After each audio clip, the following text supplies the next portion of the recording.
ආයිබෝන් දරුවනේ ඔගොල්ලෝ මේ එක් වෙන්නේ බල සමතුලිතතාවයේ ගුරුත්ව කේන්ද්‍රය බල ගූර්ණය කියන පාඩමට අදාළ තුන්වෙනි වීඩියෝ එකත් එක්ක. දරුවෝ මේ වීඩියෝ එකෙන් කොහොමද අපි සංප්‍රයුක්ත බලයක ක්‍රියා රේඛාව හොයන්නේ? දෘಢ වස්තුවක සමතුලිතතාවය කෙරෙහි බලපාන සාධක මොනවද? සමතුලිතතාවයේ පවතින නම් තියෙන්න ඕනි ගුණාංග මොනවද කියන කරුණු සහ බල දෙකක් යටතේ වස්තුවක් සමතුලිත වීම, බල තුනක් යටතේ වස්තුවක් සමතුලිත වීම, බල රාශියක් යටතේ වස්තුවක් සමතුලිත වීම කියන කරුණු ඕගොල්ලන්ට කියා දෙනවා. එතකොට දරුවෝ ඊට අමතරව මේ වීඩියෝ එකේ අවසාන වශයෙන් අපි ඕගොල්ලන්ට කියා දෙනවා කොහොමද ලාමීගේ ප්‍රමේය සහ ආනත බල තුනක් යටතේ සමතුලිත වස්තු ආශ්‍රිත ගැටලු විසඳීම සඳහා විවිධ ප්‍රමේයන් භාවිතා කරන්න කියන එක. ඕගලන්ට දුන්න නෝට් එකත් එක තමයි දරුවනේ යන්නේ. ඒක පිළිවෙලට විස්තර කරගෙන යාමක් තමයි මේ වීඩියෝ එකෙන් සිද්ධ කරන්නේ. ඕගොල්ලොත් දුන්න නෝට් එක අතට ගන්න. මෙතන ඉඳන් කොටස් ටික තමයි මම සාකච්ඡා කරගෙන යන්නේ. දෘಢ වස්තුවක සමතුලිතතාවය කියන තැන ඉඳන් කොටස් ටික. දරුවෝ දෘಢ වස්තුවක සමතුලිතතාවය. දැන් දෘಢ වස්තුවක් සමතුලිත වෙන්න නම් සපුරන්න ඕනි කරුණු දෙකක් තියෙනවා. එකක් තමයි ඕනෑම දිශාවක් ඔස්සේ සංප්‍රයුක්ත බලය ශුන්‍ය වෙන්න ඕන. ඕනෑම දිශාවක් ඔස්සේ සංප්‍රයුක්ත බලය ශුන්‍ය වෙන්න ඕන. ඒක උඩු දිශාවට වේවා යටි දිශාවට වේවා කොහෙට හරි වා සලකන ඕනම දිශාවක් ඔස්සේ සංප්‍රයුක්ත බලය ශුන්‍ය වෙන්න ඕන. ඒ වගේම තමයි දරුවෝ වස්තුවේ ඕනෑම ලක්ෂයක් වඩා සඵල ගූර්ණය ශුන්‍ය වෙන්නත් ඕන. වස්තුවේ ඕනෑම ලක්ෂයක් වඩා සඵල ගූර්ණය ශුන්‍ය වෙන්නත් ඕන. එතකොට ඔය කිව්ව කරුණු දෙක සපුරනවා නම් අපි කියනවා මේ වස්තුව සමතුලිත වස්තුවක් කියලා. නැවතත් ඔළුවට දාගන්න මොකක්ද කරුණු දෙක? ඕනෑම දිශාවක් ඔස්සේ සංප්‍රයුක්ත බලය ශුන්‍ය වෙන්නත් ඕනි.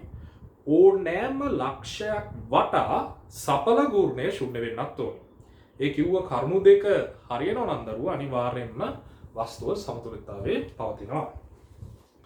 ඊට පස්සේ දරුවෝ අපි කතා කරා විවිධ චලිත ස්වභාව පවතින වස්තු. කියන්නේ දැන් අපි කතා කරන දැන් සමතුලිතතාවයේ තියෙන නම් වෙන්න ඕනේ මොනවද කියලා.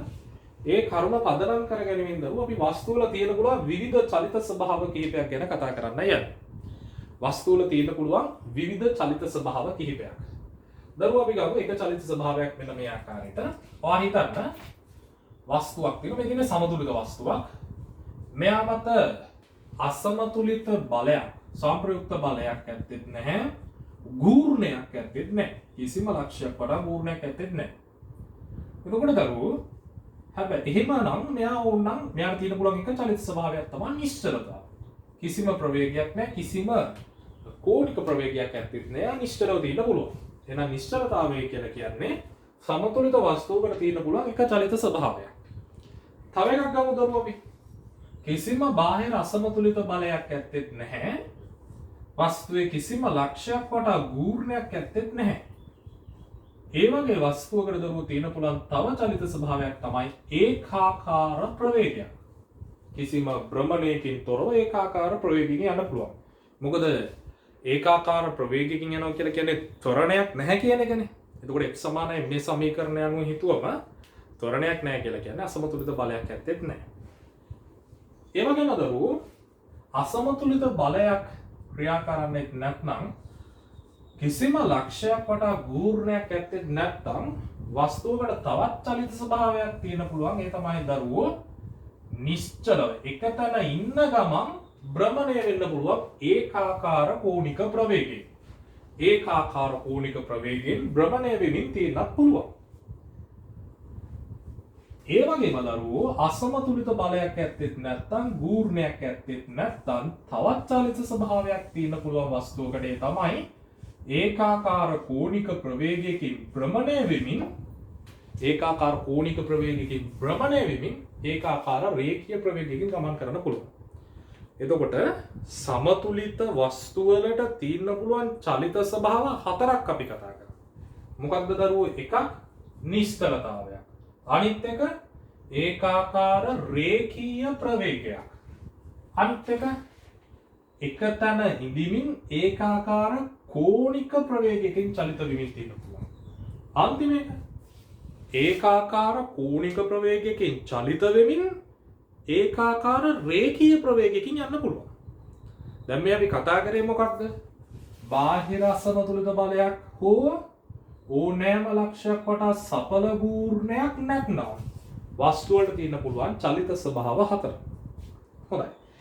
ඒ වගේම දරුවෝ අපිට තව ගන්න පුළුවන් අසමතුලිත වස්තුන්ට තියෙන චලිත ස්වභාව මොනවද? අසමතුලිතයි කියන්නේ සමහර විට සංප්‍රයුක්ත බලයක් පමණක් තියෙන්න පුළුවන්.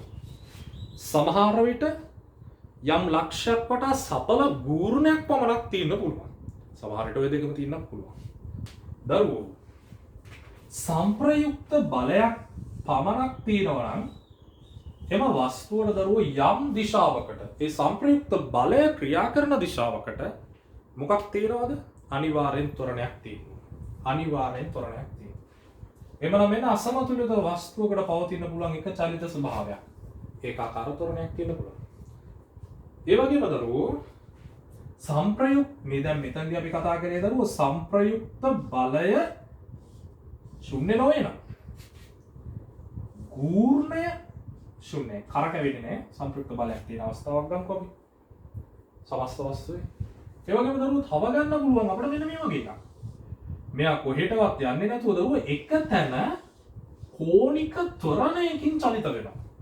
කෝණික ත්වරණයකින් රේඛීය ත්වරණයක් එන්නේ මොකක් තිබ්බොත් සංප්‍රයුක්ත බලයක් තිබ්බොත්. කෝණික ත්වරණයක් එන්නේ සඵල ගූර්ණයක් තිබ්බොත්. සඵල ගූර්ණයක් තිබ්බොත්. එතකොට දරුවෝ මෙතනදී සංප්‍රයුක්ත බලය ශුන්‍ය වුණත් සඵල ගූර්ණය ශුන්‍ය වෙන්නේ නැහැ. ඒකනේ මේ වගේ කෝණික ත්වරණයක් තිබ්බේ.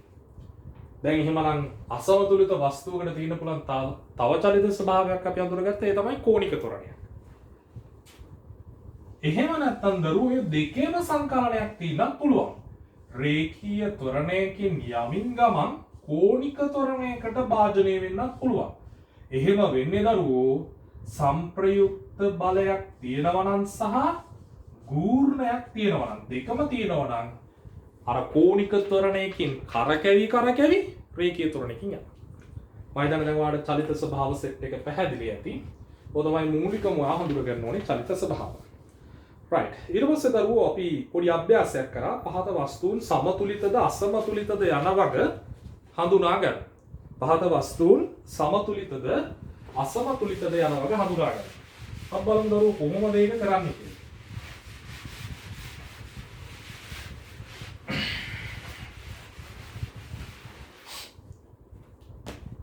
අපිට දීලා තියෙන මුලින්ම සමචතුරස්‍රාකාර කාස්තරයක් ඒකට බල යොදලා තියෙන ආකාරය දරුවෝ පැහැදිලිව පෙන්නලා තියෙනවා. එතන මේ ආකාරයට තමයි බල යොදලා තියෙන්නේ. මෙතනින් නිව්ටන් 5ක බලයක් තියෙනවා. මෙතනින් නිව්ටන් 5ක බලයක් තියෙනවා. ඒ වගේම දරුවෝ මෙහෙන් නිව්ටන් 5ක බලයක් තියෙනවා. මෙහෙනත් නිව්ටන් 5ක බලයක් තියෙනවා. දැන් මේක සමතුලිතද? දරුවෝ මෙන්න මෙහෙම හිතන්නකෝ. සංප්‍රයුක්ත බලය කොහොමද? හරිම සරලයි. දැන් ඔයා හිතන්න මෙන්න මේ දිශාවට මම ගන්නම් දරුවෝ x අක්ෂයේ ධන දිශාවට තියෙන සඵල බලය. එතකොට මෙතන 5ක් තියෙනවා. ඊට විරුද්ධ දිශාවට 5ක් තියෙන නිසා කෙලින්ම x අක්ෂයේ ධන දිශාවට තියෙන සඵල බලය බිඳුවයි. ඒතර කෙනෙක් කියන්න පුළුවන් x අක්ෂයේ ධන දිශාවට ගනිද්දි මෙයාවයි ගත්තේ නැත්තේ ඇයි? දරුවෝ ඒව x අක්ෂයේ ධන දිශාවත් එක්ක අංශක 90ක කෝණයක් හදනවා. ඒතර cos 90 සංරචකය ගත්තොත් බිඳුවයිනේ. ඒක අරගෙන වැඩක් නැහැ. ඊට පස්සේ දරුවෝ අපි ගන්නවා y අක්ෂයේ ධන දිශාවට තියෙන සඵල බලය. උඩට 5ක් තියෙනවා, පල්ලෙහාට 5ක් තියෙනවා. එතකොට බිඳුවයි. එතකොට x අක්ෂයේ ධන දිශාවට බලයක් ඇත්තෙත් නැහැ, y අක්ෂයේ ධන දිශාවට බලයක් ඇත්තෙත් නැහැ. එතකොට මේ බල දෙකෙන් දරුවෝ අපිට බල සමාන්තර ආශ්‍රයක් ඇදලා සම්ප්‍රයුක්ත හේවුවත් බිඳුවමනේ ලැබෙන්නේ. වැඩක්. එතකොට බලන්න දරුවෝ මෙයාට දැන් එහෙනම් සම්ප්‍රයුක්ත බලයක් නැහැ කියන එක පැහැදිලි. සම්ප්‍රයුක්ත බලයක් නැහැ. හැබැයි සඵල ගූර්ණයක් නැද්ද? දරුවෝ මේ පාදයක දිග මීටර් 2යි කියලා දීලා තියෙනවා. මෙන්න මේ බල දෙක විතරක් ගන්න. මේ බල දෙක විතරක් ගත්තොත් මොන වර්ත ගූර්ණයක් තියෙනවද බලන්න. මේ බලෙන් මෙහෙට අදිනවා, මේ බලෙන් මෙහෙට අදිනවා. එතකොට දරුවෝ මෙහෙම යන්නේ. මෙන්න මේ ආකාරයට දක්ෂිනාවර්ත ගූර්ණයකට හේතු වෙනවා.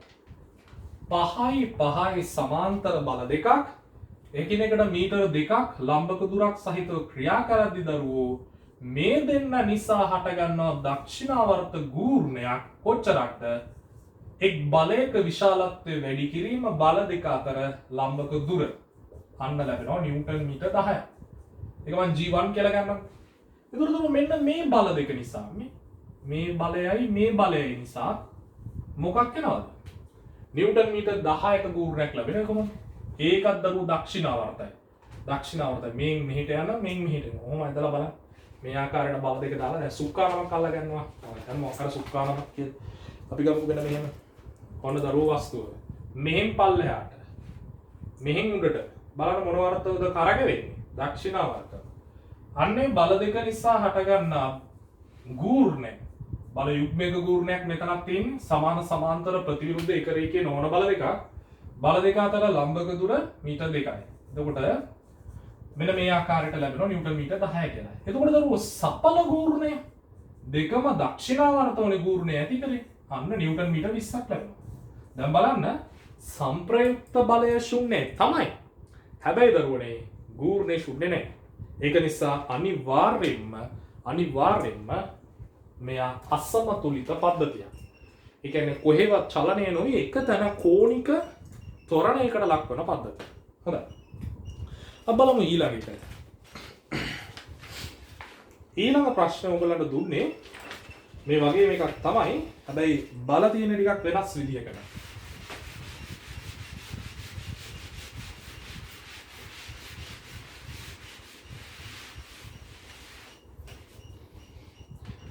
බලන්න දරුවෝ මෙන්න මේ ආකාරයට සමචතුරස්‍රාකාර ආස්තරයක් තියෙනවා.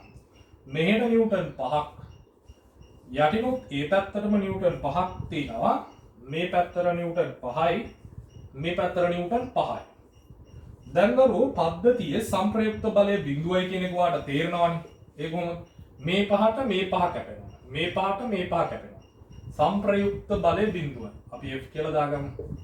දැන් බලමු සපල ගූර්ණයේ බිඳුවද කියලා. දරු මේ හැම පාදයකම දිග මීටර් 2යි. මේ බල දෙක ගත්තොතින් සමාන සමාන්තර ප්‍රතිවිරුද්ධ ඒකරේඛීය නොවන බල දෙකක්. දරු මේ බල යුග්මය නිසා හටගන්නවා දරු දක්ෂිනාවර්ත ගූර්ණයක්. G1 මම ඒක දක්ෂිනාවර්ත බවහංග වන්න මෙහෙම දාන්න. දක්ෂිනාවර්ත ගූර්ණයක් ඒක අපි වරහන් ඇතුලේ දාමු 5 වරක් 2 නිව්ටන් මීටර් මෙච්චර දක්ෂිනාවර්තයි. එතකොට මෙන්න මේ බල දෙක ගන්න. මේ බල දෙක ගත්තොත් මොන ගූර්ණයක්ද? මෙහෙම. මෙහෙන් මෙහෙට මෙහෙන් මෙහෙට. එතකොට දරුවෝ වාමාවර්ත ගූර්ණයක්. G2 සමාන එක් බලයක විශාලත්වය 5. බල දෙකේ ක්‍රියාරේඛා දෙක අතර ලම්බක දුර 2යි. ඒතර එතනින් එනවා 10 නිව්ටන් මීටර. වාමාවර්තයි. දැන් දරුවාට තේරෙනවද? දක්ෂිනාවර්ත ගූර්ණය වාමාවර්ත ගූර්ණය සමාන වුණාම සපල ගූර්ණය කීයද? ශුන්‍යයි. දරුවෝ ළමෙක්ට හිතන්න පුළුවන් ඉතින් හැම ලක්ෂයක් වටාම ගූර්ණය ශුන්‍ය වෙනවද? ඔව් දරුවෝ. බල යුග්මයකට උනනේ වෙච්ච වස්තුවක් ගත්තොත් එයාගේ සෑම ලක්ෂයක් වටාම ගූර්ණය නියතයි. එතකොට මේ වස්තුවේ සෑම ලක්ෂයක් වටාම දක්ෂිනාවර්ත ගූර්ණය මේක. සෑම ලක්ෂයක් වටාම වාමාවර්ත ගූර්ණය මේක. ඔය දෙකම සංයෝජන වුණාම සංප්‍රයුක්ත ගූර්ණය ශුන්‍ය වෙලා යනවා. හරිම සරලයි. ඊට පස්සේ තුන්වෙනි එක නම් හරිම ලේසි එකක්. ඒකේ තියෙන දරුවෝ මෙන්න මේ ආකාරයේ වස්තුවක් නිව්ටන් 5කින් අදිනවා. නිව්ටන් 5කින් අදිනවා. එතකොට දරුවෝ පැහැදිලි සංප්‍රයුක්ත බලය නිව්ටන් 5යි. සංප්‍රයුක්ත බලයක් තියෙන නිසාම මේ අසමතුලිතයි. දැන් මෙයා නම් කෙලින්ම සමතුලිතයි. මොකද සපල ගූර්ණයක් බිඳුවයි සංප්‍රයුක්ත බලයක් බිඳුවයි. ඊට පස්සේ තුන්වෙනි ගැටලුවේ තියෙන එක්කෙනා සංප්‍රයුක්ත බලයක් තියෙන නිසා කොහොමත් අසමතුලිතයි. ඊට පස්සේ දරුවෝ එක එක ලක්ෂ අරගෙන බලන ගූර්ණය. මේ ලක්ෂය ගත්තොතින් බලන්න වාමාවර්ත ගූර්ණයක්. මේ ලක්ෂය ගත්තොතින් මේ බලය නිසා හටගන්නේ මේ. මෙහෙමනේ මේ ලක්ෂයෙන් මේ පද්ධතිය බෝඩ් එකට තියලා ඇණයක් ගහලා ඉගෙන ගන්න දක්ෂිනාවර්ත ගූර්ණයක් හටගන්නවා. ඒ නිසා ඔයාලට පැහැදිලි වෙනවා සපල ගූර්ණයක් තියෙනවා එක එක ලක්ෂයට වෙනස් වෙච්ච. ඒක නිසා මේ අසමතුලිත පද්ධතියක් වෙනවා. හොඳයි. බලමු දරුවෝ ඊළඟ කොටස. බල පද්ධතියක සංප්‍රයුක්ත බලයේ ක්‍රියාරේඛාව සෙවීම. තියරි කොටසක් තියෙන්නේ හරියාකාරව අවබෝධ කරගන්න. ක්‍රියාරේඛාව සෙවීම. දැන් දරුවෝ අපි නීති ඉස්සෙල්ලා කතා කරා සංප්‍රයුක්ත බලය කොහොමද හොයන්නේ කියන එක. සංප්‍රයුක්ත බලය කොහොමද හොයන්නේ කියන එක කතා කරා. දැන් මෙතනදි කතා කරන්නේ සංප්‍රයුක්ත බලයේ ක්‍රියාරේඛාව හොයන විදිහ ගැන. අපි බලමු කොහොමද මේක කරන්නේ කියලා. අපි දරුවෝ දීලා තියෙන ගාන පියවරෙන් පියවර හදමින් තියරි ගැන විශ්ලේෂණය කරමු. මුලින්ම අපි ගාන සටහන් කරගෙන ඉමු. එක කෝකටත් හොඳයි. දරුවෝ මෙන්න මේ ආකාරයටයි ගාලා තියෙන්නේ.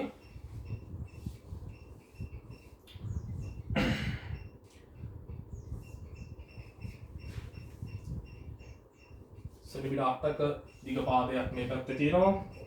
මේ දෙක දරුවෝ සමානයි. සෙන්ටිමීටර් 8යි. මෙතන සෙන්ටිමීටර් 6යි. දෙන්නම සෙන්ටිමීටර් 6 තියෙනවා. ඊපස්සේ මෙතනින් මේ පැත්තට බලයක් යොදලා තියෙනවා දරුවෝ නිව්ටන් 2ක. ඊපස්සේ දරුවෝ මෙහෙට බලයක් යොදලා තියෙනවා නිව්ටන් 3ක. ඒ වගේම පල්ලෙහාට බලයක් යොදලා තියෙනවා නිව්ටන් 2ක. මේ පැත්තට බලයක් යොදනවා නිව්ටන් 4යි. ඊපස්සේ දරුවෝ මෙන්න මේ ආකාරයට බලයක් යොදනවා 5යි නිව්ටන් 2යි. මෙතන අංශක 45ක් ක්‍රියාත්මක වෙනවා. අංශක 45ක් ක්‍රියාත්මක වෙනවා. ඊට අමතරව දරුවෝ මෙන්න මෙතනින් හරියටම බලයක් යොදනවා. කොච්චර විශාලත්වයකින් යුතු එකක්ද? නිව්ටන් 2ක විශාලත්වයකින් යුතු එකක්. ඒකට මේ දුර සෙන්ටිමීටර් 3ක් වන විදිහටයි මේ බලයේ ක්‍රියාරේඛාව විහිදිලා තියෙන්නේ. ඊට පස්සේ A B C D කියලා ලක්ෂ සමූහයක් තියෙනවා. බලන්න. පළවෙනි පියවර. දී ඇති බල පද්ධතියේ සියලුම බල එකිනෙකට ලම්බක දිශා දෙකකට විභේදනය කර සමස්ත බල පද්ධතියම ලම්බක බල දෙකක් බවට ලඝු කරගන්න. මොන බලන්න දරුවෝ කරන දේ. එතකොට මේ බල පද්ධතියේම දරුවෝ x අක්ෂයේ ධන දිශාවට තියෙන බලපෑම වන්නයි යන්නේ. මේ බලය කෙලින්ම x අක්ෂයේ ධන දිශාවට නිසා නිව්ටන් 2යි. එයා කෙලින්ම ගත්තා. එයා හැරදරුවෝ මෙන්න මේක විභේදනය කරාම මෙන්න තව සංරචකයක් තියෙනවා මේ පැත්තට. මේ බලන්න ඊතලේ මෙහෙටමයි තියෙන්නේ. 5යි මූල 2යි sin 45. 5යි මූල 2යි sin 45. ඊට පස්සේ දරුවෝ මෙහෙට තියෙන බලයක්. ඒක ඍණ ලකුණත් එක්කයි දාන්නකොට මොකද x අක්ෂයේ ධන දිශාවට විරුද්ධවයි තියෙන්නේ. ඒ බල ටික විතරයි ගන්නේ මේවා එකිනෙකට අර x අක්ෂයේ දිශාවත් එක්ක ලම්බකව තියෙන බල ඒවා අරගෙන වැඩක් නැහැ. කොස් සමුවත් එක්ක ගන්න වෙන නිසා ඒ බිඳුව වෙලා යනවා. එතකොට දරුවෝ මෙතනින් නිව්ටන් 2යි. එතකොට මෙතන 5යි මූල 2යි sin 45 එකයට මූල 2යි. ඍණ 4. දැන් දරුවෝ මූල 2ට මූල 2 කපලා ගියා. මෙතනින් 5ක් එනවා. 5යි 2යි සෙට් වුණාම කීයද? 7යි. 7න් 4ක් අඩු කරලා දාන්න වාට නිව්ටන් 3ක් කියලා ලැබෙනවා. ඕක තමයි දරුවෝ x අක්ෂයේ ධන දිශාව පැත්තට අපට ලැබිච්ච බලය. ඊට පස්සේ බලන්න y අක්ෂයේ ධන දිශාව. ඒ කියන්නේ ලම්බක දිශා දෙකකට ගන්න එකයි. y අක්ෂයේ ධන දිශාව පැත්තට තියෙන බලපෑම ගත්තොත් දරුවෝ කෙලින්ම ඉහළට තියෙනවා නිව්ටන් 2ක්. තව තියෙනවා නිව්ටන් 3ක්. ආපස්සට තියෙනවා නිව්ටන් 2ක්. මේක උඩට විභේදනය කරන්න එතකොට මොකද වෙන්නේ? එතන මෙහෙම එනවා 5යි මූල 2යි cos 45යි කියලා. 5යි මූල 2යි cos 45යි. දරුවනේ sin 45 වුණත් cos 45 වුණත් අගය එකයි. කීයද? එකයට මූල 2 තමයි අගය. දරුවෝ මේ දෙක එකතු කරා නැත්නම් අපි මේක කපලම දාමු එතකොට ලේසි වැඩේ. එතකොට කෙලින්ම දරුවෝ 3යි ඉතුරු වෙන්නේ. ධන 5යි මූල 2යි cos 45 කියන්නේ එකයට මූල 2නේ. මූල 2ට එකයට මූල 2 කපලා ගියයි. ඒක දරුවෝ මෙතනින් ලැබෙනවා ඔයාට 8ක් කියලා. ඔන්න ඔය ආකාරයට අපි හෙව්වා. ඊට පස්සේ බලන්න දෙවන පියවර. දැන් පළවෙනි පියවර මම නැවත වතාවක් කියන්නම්. දී ඇති බල පද්ධතියේ සියලු බල එකිනෙකට ලම්බක දිශා දෙකකට විභේදනය කර සමස්ත බල පද්ධතියම ලම්බක බල දෙකක් බවට පරිවර්තනය කරගන්න. ඒක කරගත්තා. ලම්බක බල දෙකක් දක්වා මේ බල පද්ධතිය අඩු කරගත්තා. ඊට පස්සේ තියෙන දරුවෝ එම බල දෙක ඇසුරෙන් සංප්‍රයුක්ත බලය හොයන්න. අපි මේ ඉස්සෙල්ලා කතා කරපු මේ පියවර ටිකම තමයි යන්නේ. අන්තිම පියවර විතරයි අලුතෙන් එන්නේ. සංප්‍රයුක්ත බලය සොයන්න. දැන් දරුවෝ අපි සංප්‍රයුක්ත බලය හොයන්න යන්නේ. මේ බල පද්ධතිය වෙනුවට මට දාගන්න පුළුවන් දැන් බල දෙකක්. එකක් x අක්ෂයේ ධන දිශාවට තියෙන නිව්ටන් 3ක බලයක්. අනිත් එක y අක්ෂයේ ධන දිශාවට තියෙන නිව්ටන් 8ක බලයක්. මේ දෙකෙන් සකස් වන සංප්‍රයුක්තය අපි හොයමු. එතකොට දරුවෝ මෙන්න මේ ආකාරයට සංප්‍රයුක්තය සකස් වෙන්නේ r. එතකොට r සමාන වෙනවා 3 වර්ග ධන 8 වර්ගයේ වර්ගමූලය. එතකොට දරුවෝ 8 වර්ගය 64යි 3 වර්ගය 9යි. එතකොට දරුවාට ලැබෙනවා 73 වර්ගමූලය කියලා. ඕක තමයි සංප්‍රයුක්තයේ විශාලත්වය. මොන වලින්ද ලැබෙන්නේ? නිව්ටන් වලින්. ඒ වගේම දරුවෝ ඔයාලට පුළුවන් මෙතනින් එක කෝණයක් හොයාගන්න. මම මෙන්න මේ කෝණය දැනට හොයාගන්නම් θ. මේක ඔයාලට උනන් tan θ හොයන්න පුළුවන්. tan θ සමාන වෙනවා සම්මුඛ පාදය 8යි බද්ධ පාදය 3යි. ඔයාලට උනන් θ එතනින් උක්ත කරලා දාන්න පුළුවන්. මොකද සංප්‍රයුක්ත බලය හොයද්දී අපි විශාලත්වය විතරක් නෙවෙයි දිශාවත් හොයන්න ඕන. ඒක තමයි පියවර. මොකද දෛශිකයක් කිව්වම විශාලත්වය විතරක් හොයලා හරියන්නේ නැහැ. ඊට පස්සේ දරුවෝ අපි යමු තුන්වෙනි පියවරට. තුන්වෙනි පියවරේ කියනවා දැන් ඔන්න පළවෙනි පියවර හරියි මුළු බල පද්ධතියෙන් බල දෙකකට ලඟු කරගත්තා. දෙවන පියවර හරියි සංප්‍රයුක්තයේ හෙව්වා තුන්වෙනි එක. බලන තියරිය. යම් ලක්ෂයක් වටා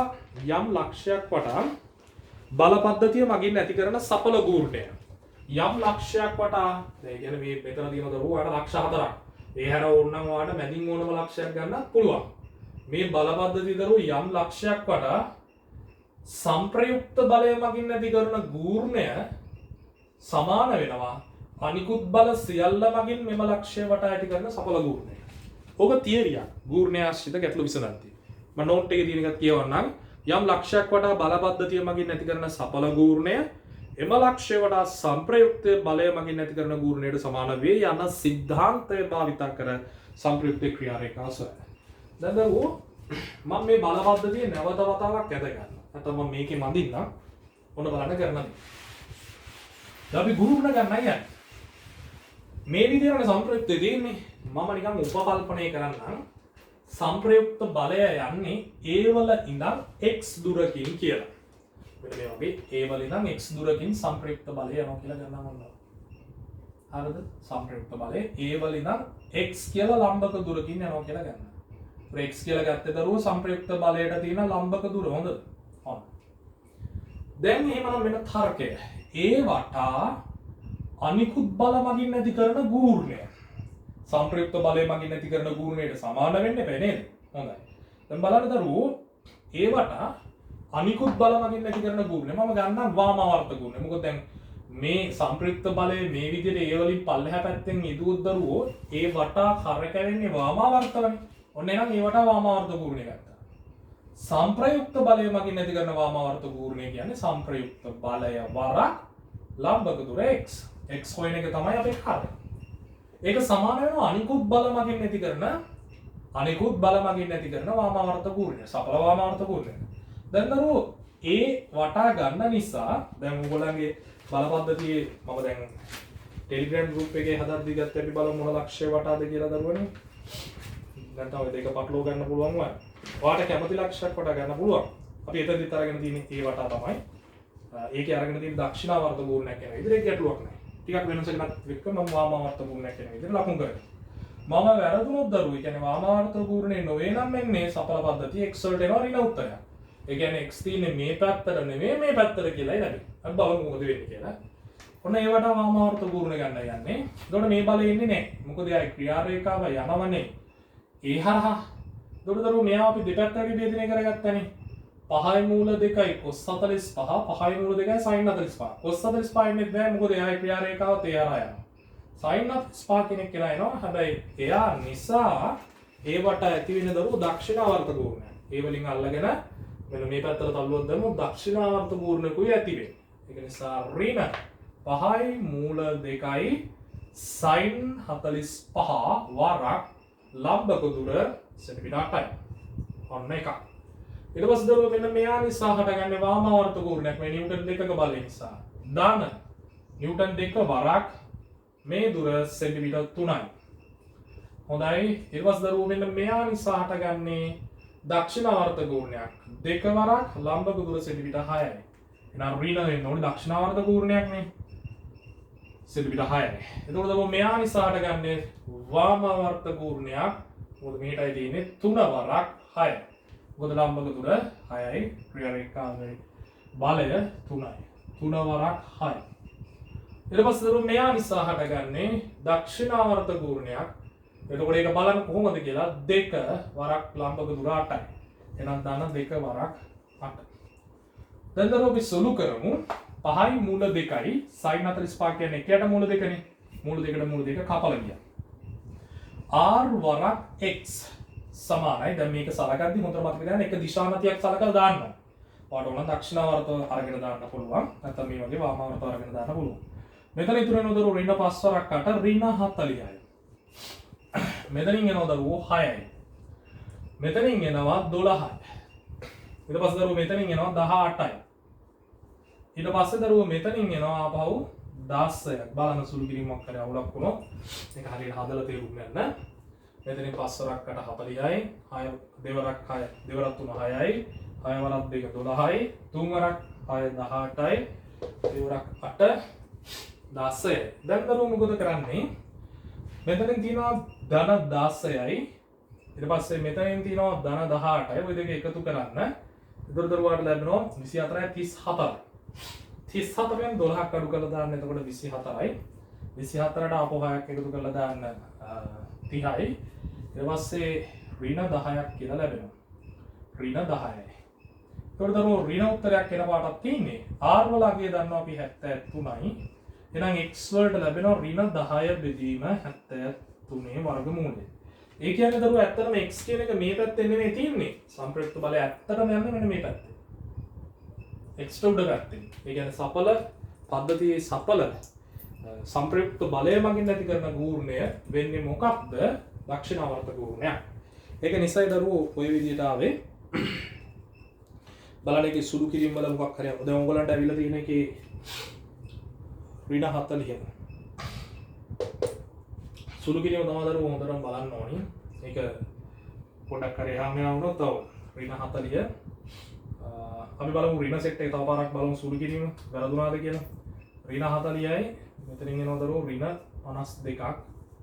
ඊට පස්සේ මෙතන තියෙනවා ධන 6යි. මෙතන 22යි. 22යි 40ක් වෙනවා. පොඩි අවුලක් වෙලා වගේ. බලන්න සුළු කිරීමේ මොකක් හරි අවුලක් වෙලාද කියලා. දරුවෝ මෙන්න මෙතන සුළු කිරීම වරදක් වෙලා දෙනවා.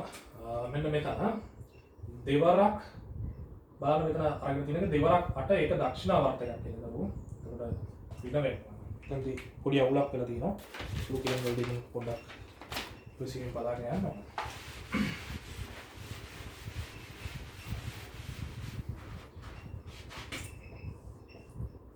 මෙතන 73යි. දැන් දරුවෝ උඩින් එනවා ඍණ 40. ඊට පස්සේ මෙතනින් 6යි. මෙතනින් එනවා ඍණ 12යි. ඊට පස්සේ ධන 18යි. ඊට පස්සේ දරුවෝ මෙතනින් එනවා අපව ඍණ 16ක්. දැන් දරුවෝ මෙතන x එකක් තියෙනවා. මේ පැත්තෙන් එන පිළිතුර මොකක් කරන්න තියෙන්නේ? මුල 73න් බෙදලා දාන්නයි තියෙන්නේ. එච්චරයි. මෙතන තමයි වරද වෙලා තිබ්බේ. ඒක ධන 16ක් විදිහට අපි ඉස්සලා ගත්තේ. ඒක ඍණ 16ක් වීමයි සිද්ධ විය යුත්තේ. හොඳයි. එවන් දරුවෝ දැන් එතනින් එතකොට මූල 73න් බෙදලා දාලා මේ පැත්තේ x වලට උත්තරේ ගන්න පුළුවන්. ඒ ආකාරයට තමයි ක්‍රියා රේඛාව හොයන්නේ. ක්‍රියා රේඛාව හොයනවා කියලා කරන්නේ යම් ලක්ෂයකින් නම් ක්‍රියා රේඛාවට තියෙන ලම්බක දුර සෙවීමක්. හොඳයි. ඊට පස්සේ අපි යමු ඊළඟ මාතෘකාවට. ඒක තියෙන්නේ ඒකතල බල පද්ධතිවල සමතුලිතතාවය කියලා. ඒකතල බල පද්ධතිවල සමතුලිතතාවය. දැන් දරුවෝ අපි බලමු පළවෙනි කරුණ ලකුණ කියවලා බල පද්ධතියක් ඒකතල බල පද්ධතියක් යටතේ වස්තුවක් සමතුලිත වීමට බල පද්ධතියේ සංප්‍රයුක්ත බලය ශූන්‍ය වෙන්නත් ඕනේ. ඒ වගේම සඵල ගූර්ණේ ශූන්‍ය වෙන්නත් ඕනේ ඕනෑම ලක්ෂයක් වටා. එතකොට දරුවෝ මෙන්න මේ මූලික කරුණු සපුරා ගන්න පුළුවන් විවිධ බල පද්ධති වලට. දැන් උදාහරණයක් විදිහට ගත්තොත් බල දෙකක් විතරක් ක්‍රියාත්මක වන පද්ධතියක් සමතුලිත වෙන්න ඔය කිව්ව මූලික කරුණු දෙක සපුරන්න ඕනේ. මොකද්ද මූලික කරුණු දෙක? කිසිම දිශාවකට සංප්‍රයුක්ත බලයක් තියෙන්නත් බෑ. ඒ වගේම කිසිම ලක්ෂයක් වඩා සඵල ගුණයක් තියෙන්නත් බෑ. එතකොට බල තුනක් යටතේ සමතුලිත වස්තුවක් ගත්තත් ඔය කිව්ව කරුණු දෙක සපුරන්න ඕනේ. මොකද්ද කරුණු දෙක? කිසිම දිශාවකට සංප්‍රයුක්ත බලයක් තියෙන්නත් බෑ. කිසිම ලක්ෂයක් වඩා සඵල ගුණයක් තියෙන්නත් බෑ. එතකොට බල තුනක් හැර බල රාශියක් තියෙන පද්ධතියක් වුණත් සමතුලිත නම් කිසිම ලක්ෂයක් වඩා සඵල ගූර්ණයක් තියෙන්නත් බෑ. කිසිම දිශාවකට සංප්‍රයුක්ත බලයක් තියෙන්නත් බෑ. එතකොට ගූර්ණයක් ශුන්‍ය වෙන්න ඕනේ, සංප්‍රයුක්ත බලයක් ශුන්‍ය වෙන්න. දැන් දරුවෝ අපි එක එක බල ගණන්, ඒ කියන්නේ බල දෙකක් තියෙන පද්ධති, බල තුනක් තියෙන පද්ධති වල ඔය කිව්ව කරුණු දෙක සපුරන්න නම් ඒ බල කොහොමද ක්‍රියා කරන්න ඕනි කියන එකයි කතා කරන්නේ. ඒ අරගෙන අපි මුලින්ම කතා කරනවා බල දෙකක් යටතේ වස්තුවක් සමතුලිත වීම ගැන. බල දෙකක් යටතේ වස්තුවක් සමතුලිත වීම. දරුවෝ බල දෙකක් යටතේ වස්තුවක් සමතුලිත වෙන්න නම් මොනවද වෙන්න ඕන? අපි මුලින්ම බලමු. y කන්න මෙන්න මේ ආකාරයට බල දෙක තියෙනවා. මෙන්න වස්තුව බල දෙක ඒක රේඛීයව තියෙනවා දරුවෝ එකම දිශාවකට. ඒක රේඛීය එකම දිශාවකට තියෙනවා. දැන් ඔයා බලන්න මේ පද්ධතිය සමතුලිත වෙන්න පුළුවන්ද? බල දෙකම එකම පැත්තට තියෙනවා නම් එතකොට දරුවෝ සංප්‍රයුක්ත බලයක් වෙනවා 2f කියලා. එහෙනම් පද්ධතිය සමතුලිත නැහැ. ඒ සමතුලිත නැත්තේ. ඒ දරුවෝ සංප්‍රයුක්ත බලයක් තියෙනවා නම් කොහොමද සමතුලිත වෙන්නේ? එහෙමනම් ඔයා හිතන්න මේ බල දෙක මෙන්න මෙහෙම තිබ්බේ කියලා. මෙන්න මේ විදිහට දිශාවෙන් ප්‍රතිවිරුද්ධයි හැබැයි එකම රේඛාවක නොවේ. දැන් දරුවෝ සංප්‍රයුක්ත බලය බිඳුවයි. ඒ කොහොමද? එහෙනම් උඩට තියෙන බලය යටට තියෙන බලය සමානයි. ඒක නිසා සංප්‍රයුක්ත බලය ශුන්‍යයි. නමුත් ගූර්ණය ශුන්‍ය වෙනවද? නෑ දරුවෝ. දැන් මේක සමාන සමාන්තර ප්‍රතිවිරුද්ධ ඒක රේඛීය නොවන බල දෙකක් නිසා මේ පද්ධතිය බල යුග්මයක ගූර්ණයකට ලක් වෙනවා. එතකොට ගූර්ණය බිඳුව වෙන්නේ නැහැ. ගූර්ණය කියක් වෙනවද? කෙලින්ම වරක් මේ දෙන්න අතර ලම්බක දුර වෙනවා. එහෙනම් පද්ධතිය සමතුලිත නැහැ. ඇයි සමතුලිත නැත්තේ? ගූර්ණයක් තියෙනවනේ. සංප්‍රයුක්ත බලයක් හරි ගූර්ණයක් හරි තියෙනවා නම් පද්ධතිය සමතුලිත නැහැ. හැබැයි දරුවෝ මෙන්න මෙහෙම තිබ්බොත් බල දෙක විශාලත්වයෙන් සමානයි දිශාවෙන් ප්‍රතිවිරුද්ධයි ඒ වගේම ඒක රේඛීයයි ඒ වගේම සමාන්තරයි. දැන් දරුවෝ ඔන්න මම මේ ලක්ෂය ගන්න. දැන් ඔයාලට තේරෙනවා සංප්‍රයුක්ත බලය නම් බිඳුව. මෙන්න මේ ලක්ෂය අරගෙන සපල ගූර්ණයක් පුක් ගන්නවා. මෙතන නම් මෙතන තියෙන ලම්බක දුර සමානයි. එතකොට y කියන්නේ fd කියලා. වාමාවර්ත ගූර්ණ fd ඒ වගේම බලයක් ඒ වගේම ගූර්ණයක් අනිත් පැත්තට දක්ෂිණාවර්තව මෙයාම ගිහිනවා. එතකොට ඕනම ලක්ෂයක් අරගෙන බලන්න සපල ගූර්ණය ශුන්‍යයි. එහෙමනම් බල දෙකක් යටතේ වස්තුවක් සමතුලිත වෙන්න නම් ඒ බල දෙක විශාලත්වයෙන් සමාන වෙන්න ඕනි. දිශාවෙන් ප්‍රතිවිරුද්ධ වෙන්න ඕනි. සමාන්තර වෙන්න ඕනි. ඒ වගේම ඒක රේඛීය වෙන්න ඕනි. විශාලත්වයෙන් සමාන වෙන්න ඕනි. දිශාවෙන් ප්‍රතිවිරුද්ධ වෙන්න ඕනි. සමාන්තර වෙන්න ඕනි. ඒක රේඛීය වෙන්න ඕනි. ඊපස් දරුවෝ ඉතින් බල දෙකක් යටතේ සමතුලිත වස්තුන් සඳහා නිදසුන් ඕගලන්ට කතා කරා. අපි ගත්තොත් එල්ලලා තියෙන වස්තුවක් මෙන්න මේ ආකාරයට එල්ලලා තියෙන වස්තුවක් ගත්තොත් වස්තුවේ බර පල්ලෙහාට යදෙනවා. ඒ වගේම වස්තුව මත ආතති බලයේ සංරචකයක් යදෙනවා. මේ බලන්න බල දෙකක් යටතේ වස්තුව සමතුලිතයි. ඊට පස්සේ ওই වගේම අපට ගන්න පුළුවන් මේස ලෑල්ලක් මත තියලා තියෙන පොතක්. පොතේ බර පල්ලෙහාට ක්‍රියාත්මක වෙනවා. ගුරුත්ව කේන්ද්‍රයෙන් පල්ලෙහාට. ඊට පස්සේ මේස තලය මගින් ඉහළට අභිලම්බ ප්‍රතික්‍රියා බලයක් එදෙනවා. ඒ වගේම දරුවෝ අපි පාවන වස්තුවක් ගත්තොත් ජලයේ පාවන වස්තුවක් ගත්තොත් දැන් මේ වස්තු ගැන අපිට කතා කරන් තියෙනවා යාන්ත්‍ර විද්‍යාවේ අන්තිම කොටසේ තරල ස්ථිතිකේදී ප්‍රදරෝ මේ වස්තුවේ ගුරුත්ව කේන්ද්‍රයෙන් පල්ලෙහාට බර ක්‍රියාත්මක වෙනවා. උත්ප්ලාවකතා කේන්ද්‍රයෙන් ගුරුත්ව කේන්ද්‍රය G වලින් සංකේතවත් කරනවා. උත්ප්ලාවකතා කේන්ද්‍රය U වලින් සංකේතවත් කරනවා. U වලින් ඉහළට උඩුකුරු තෙරපුම් බලය ක්‍රියාත්මක වෙනවා. ඒතර බල දෙකක් යටතේ සමතුලිත වෙලා තියෙනවා. ඒ බල නිතරම විශාලත්වයෙන් සමාන දිශාවෙන් ප්‍රතිවිරුද්ධ ඒක රේඛීය සහ සමාන්තර බල වෙනවා.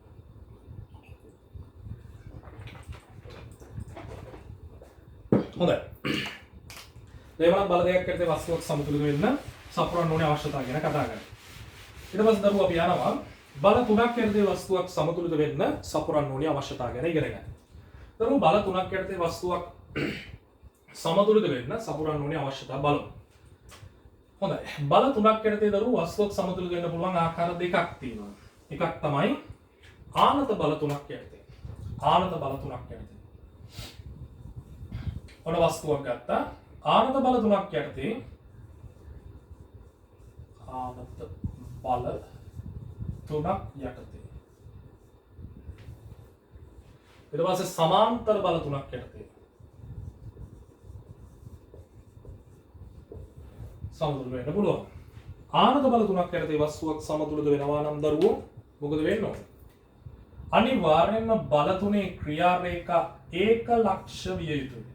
මොන දරුවෝ මම බල ටිකක් ගත්තා F1 මේකට දාන්නම් F2 මේකට F3 කියලා දාන්න. ඒ කියන්නේ මේගොල්ලන්ගේ ක්‍රියා රේඛා එක ලක්ෂයකදී ඡේදනය වෙන්න ඕනේ. ඒ කියන්නේ මෙන්න මේ වගේ. ඔන්න ආකාරයට ඇවිල්ලා එක ලක්ෂයකදී ඡේදනය වෙන්න. ඒක තමයි දරු මූලිකම අවශ්‍යතාවය. ආනත බල තුනක් යටතේ වස්තුවක සමතුලිත නම් බල තුනේ ක්‍රියා රේඛා අනිවාර්යෙන් එක ලක්ෂ වෙනවා. ඒ හැරුණුකොට බල තුනෙන් ඕනෑම බල දෙකක මම ගණන් දරුව මෙන්න මේ දෙන්න. ඕනෑම බල දෙකක සංප්‍රයුක්තය. ඔන්න දරුව මේ දෙන්නකින් හැදෙන බල සමාන්තරාශ්‍රය අඳිනවා. ඕනෑම බල දෙකක සංප්‍රයුක්තය. මේ දෙන්න වෙනුවට දාන්න පුළුවන් තනි බලය මෙන්න. අන්න තනි බලය මෙන්න මේ ආකාරයට ආවා.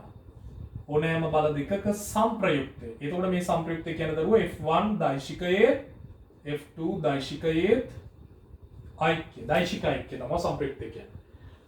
ඕනෑම බල දෙකක සංප්‍රයුක්තය ඉතිරි බලයට විශාලත්වයෙන් සමාන වෙන්න ඕනි, දිශාවෙන් ප්‍රතිවිරුද්ධ වෙන්න ඕනි, ඒ වගේම දරුවෝ සමාන්තර වෙන්න ඕනි, ඒක රේඛීය වෙන්න ඕනි.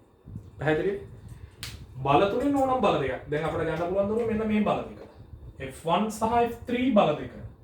මේ බල දෙකේ සංප්‍රයුක්තය ඇන්දොත් මෙන්න මෙහෙම ඕම් ඔය ආකාරයට එනවා දරුවෝ. මේ ගත්තේ F1 සහ F3 වෙනුවට යෙදිය හැකි තනි බලයවත් ඒ දෙදෙනාගේ සංප්‍රයුක්තය.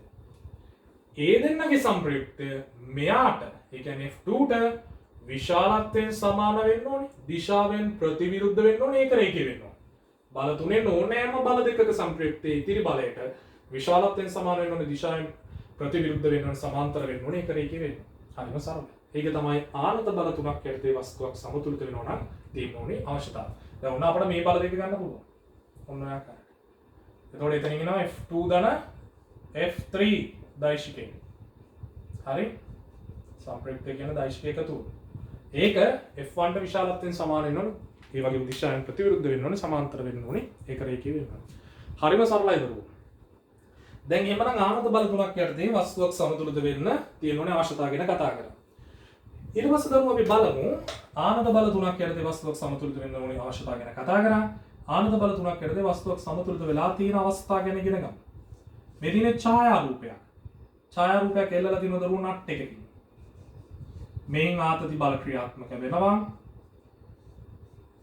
ඒ වගේම දරුවෝ මෙයාගේ බර ක්‍රියාත්මක වෙනවා පල්ලෙහාට.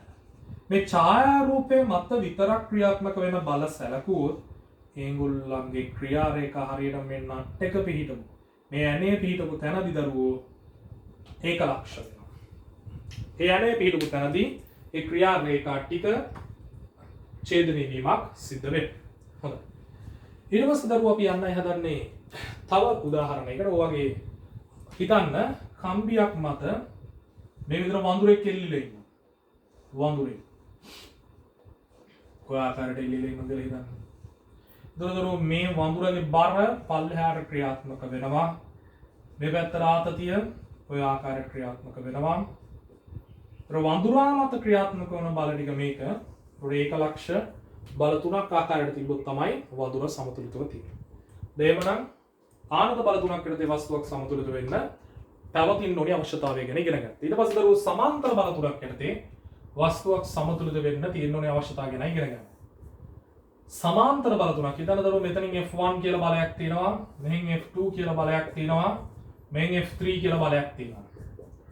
දරුවෝ මේ බල තුනේ සමාන්තර බල තුනක් නම් බල තුනෙන් කුඩා බල දෙකේ ක්‍රියා රේඛාවලට විශාල බලයේ ක්‍රියා රේඛාවේ දිශාව ප්‍රතිවිරුද්ධ වෙනවා. උදාහරණයක් විදිහට මෙයා දෙකක් කියලා හිතන්න, මෙයා තුනක් කියලා හිතන්න. ඒතර 2යි 3යි ඉහළට 5ක් එනවා. එහෙනම් අනිවාර්යෙන් පල්ලෙහාටත් 5ක් වෙනවා. එතකොට මෙයා 2ක් වුණොත්, මෙයා 3ක් වුණොත්, මෙයා 5ක් වෙන්න ඕනේ.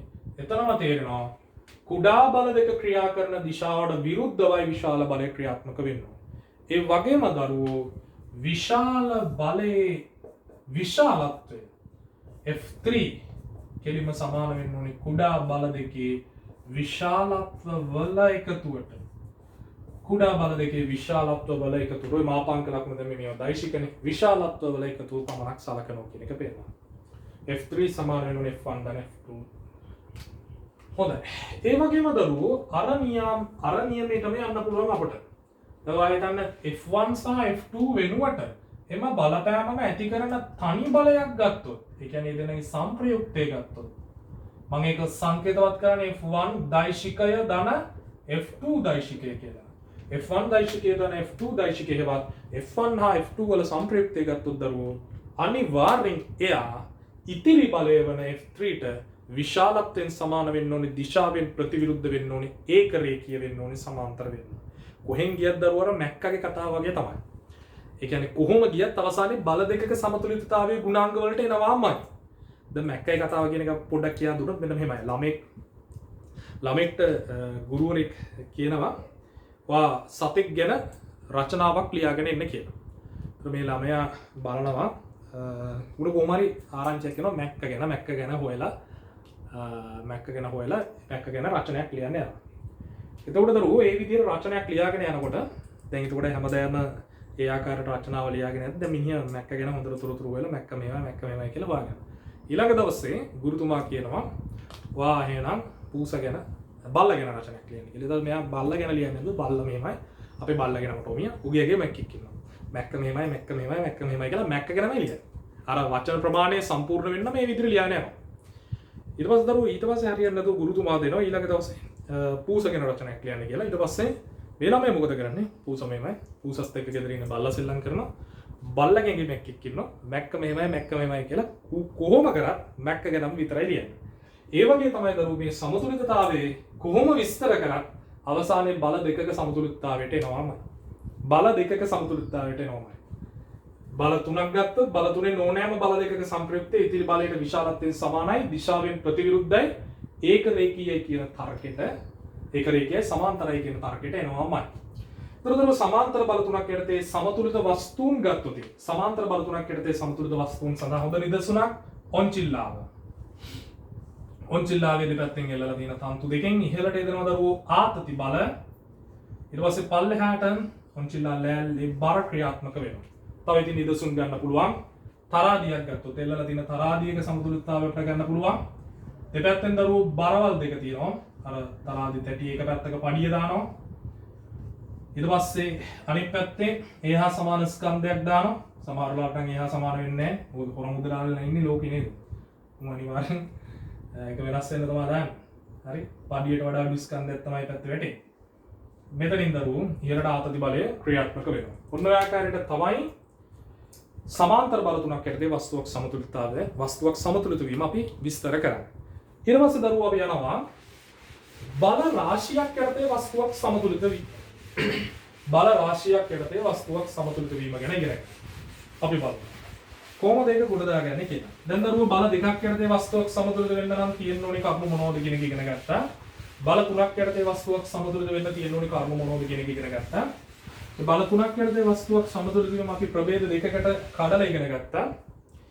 දැන් දරුවෝ බල රාශියක් යටතේ වස්තුවක් සමතුලිත වීමත් ප්‍රභේද දෙකකට කඩන්න පුළුවන්. එකක් තමයි දරුවෝ ආනත බල රාශියක් යටතේ වස්තුවක් සමතුලිත වීම. ඔය ගන්නේ F1, F2, F3 ඔය විදිහට බල ගොඩාක් තියෙනවා කියලා. මම බල හතරක් ගන්නවා. තුනකට වඩා වැඩි ප්‍රමාණයක්. F4. ආනත බල සමූහයක් යටතේ වස්තුවක් සමතුලිත වෙනවා නම් අනිවාර්යයෙන්ම දරුවෝ මේගොල්ලේ ක්‍රියා රේඛාර කිව්ව විදිහට ඒක ලක්ෂ විය යුතුමයි. අනිවාර්යෙන් ඒක වෙන්න ඕනේ.